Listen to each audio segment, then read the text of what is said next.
Deathworlds. Sentience could not, come from a deathworld. Of course, just because something had never happened before didn't mean it could never happen. He just wished it hadn't happened on his ship. Did it resist? The captain asked. It's a male, and as you already guessed, it's sentient, so no, he didn't resist, replied the ship's veterinarian. A Shalkoth named Ginta from Vree. Captain Anticton rolled his eyes. He forgave the woman for her poor attitude. Her race of graceful two-armed, four-legged ungulates were a law-abiding sort of people.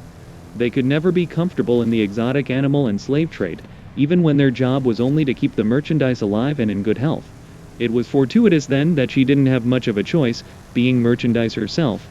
That wasn't to say that she was for sale, only that she wouldn't be for sale until a better veterinarian came along. A tiny whelp like that? He wouldn't have stood much chance. He must be smarter than he looks, the captain said with a chuckle. Be grateful to it. Since you don't need to patch it up, you can have the rest of the day to yourself, unless something come up. The short fur on her back, brown laced with white, lowered a bit. He wasn't used to seeing her without her hackles up at all times. He wondered if it meant he was going soft. He'd have to extend her hours tomorrow to make up for it. There is something you should know about him, she added before turning to leave, her tone brighter than normal. He seems like a nice young man, but I think he could have done more harm than you suspect.